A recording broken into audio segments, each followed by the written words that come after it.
At so ayan, hi guys! Welcome back sa channel natin at ayan ay Lost in Translation nga muna tayo ngayon at patungkol to kay chapter 1188, particularly sa first page nito kasi sinasabi na mukhang marami rin yung nakamiss sa totoong importansya ng first page kasi diba kung mapapansin nyo, yung first page dyan usapan lang, puro dialogue lang ni Imut saka nga ni Joy Boy, pero yun nga sinasabi na mukhang doon hinireveal ni Oda somehow kung ano yung totoong identity ni Joy Boy. So ayan, yung titignan natin. So kaya yun, huwag na natin patagalin pa.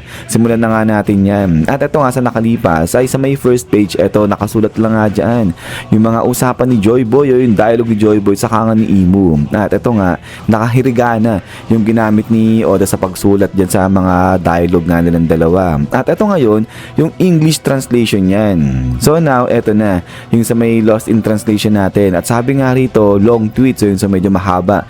Itong babasahin natin. Pero basahin natin para maging malinaw lang. Sabi nga rito, the first page contains probably the most important information in the chapter, but even the official Viz English translation loses the subtle nuances in Oda's complex Japanese. Here is my explanation. Both Joy Boy and Imu speak like children of around 10 years old, so bata pa itong dalawa, and Imu appears to be recalling their very first encounter. At so ito tuloy pa nga rito, although they both sounds like children, their speech patterns are not exactly the same. Joy Boy speaks in a rougher, more casual manner while Imu sounds more polite and well brought up. At ito nga sabi, Joy Boy is otoseyo, which means respond or come in. In Japanese, these expressions normally sounds formal and rather adult-like. However, Oda writes it entirely in hiragana instead of using kanji. This allows Japanese readers to sense that the speaker Joy Boy is actually a child trying to use grown-up language. So yun, dito ang sinasabi lang naman na malinaw na si Joy Boy at saka si Imu-sama, yung first encounter nila, mga bata pa sila, yun nga, mga parang 10 years old lang yung unang pag-encounter ng mga to. So grabe, batang bata pa. At ayun, magkaiba, magka-opposite yung personality nila. Si Joy Boy medyo rough siya na bata, at eto naman si Imu, siya yung well-mannered, yung maayos nga, yung parang ano ba, yung tahimik ganyan, yung matino na bata. So si Joy Boy parang medyo maligalig siya ganyan. So now, tuloy nga natin to. Sabi nga rito, it may also be significant that the chapter begins with the word respond. This could be a deliberate reference to chapter 1108 and Vegapung's momentous broadcast Respond World. So tuloy tayo. Sabi nga rito, long ago, Joy Boy called out to the world and happened to reach Imu. 800 years later, Imu has become a lonely symbol of that very world. When Imu asks Joy Boy who he is, Joy Boy hesitates and pauses to think before answering, I'm Joy Boy.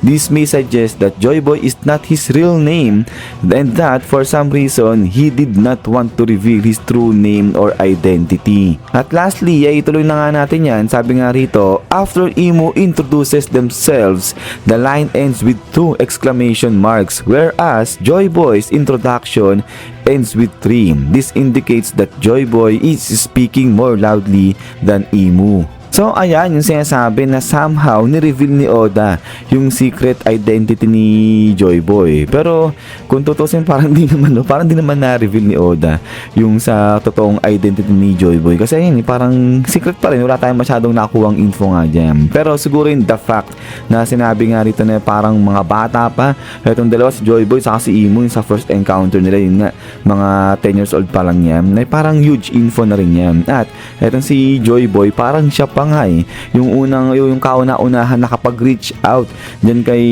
Imu-sama. So masasabi natin kung bata pa itong dalawa yung sa first encounter nila, pwede siguro safe na sabihin magkababata itong si Imu at saka si Joy Boy. So kumbaga naging magkababata na lang itong dalawa. Kasi yun nga 10 years old nagka-encounter na itong dalawa. So ang tanong ay ano nangyari? Bakit kaya nagkagulo itong si Imu at saka nga si Joy Boy? Kung matagal na pala magkakilala itong dalawa na to, tapos suddenly bigla sila magtatalo, mag-aaway, at ayun nga, di pa basta normal na laban yung nangyari dyan kasi talagang digmaan, kala mo worldwide yung nangyaring laban nga nito ni Imot saka nga ni Joy Boy. So ang tanong, ano yung nag-trigger at saka ano nga yung dahilan sa pagtatalo ng dalawa na to? So siguro ayan, yung ni-reveal sa atin dito ni Oda kung ano talaga yung relasyon nito ni Imot saka nga ni Joy Boy at saka kung paano sila nagsimula. So not necessarily hindi yung yung sa identity yung ni-reveal ni Oda rito. But anyways yan nga guys, yung patungkol lang muna dito sa Lost in Translation natin. So yun, so sana nakapagbigay sa inyo ng info itong video natin kahit papaano. At so yun na ulit guys, ay hanggang dito nga lang muna ulit itong video natin na yan. So ulit ay maraming salamat nga sa walang sawang pagsuporta sa channel natin at ayun ay hintay-hintay lang para nga sa mga videos papatungkol rito kay One Piece natin. So yun, so lagi mag-ingat, God bless nyo lahat at kita-kits tayo ulit.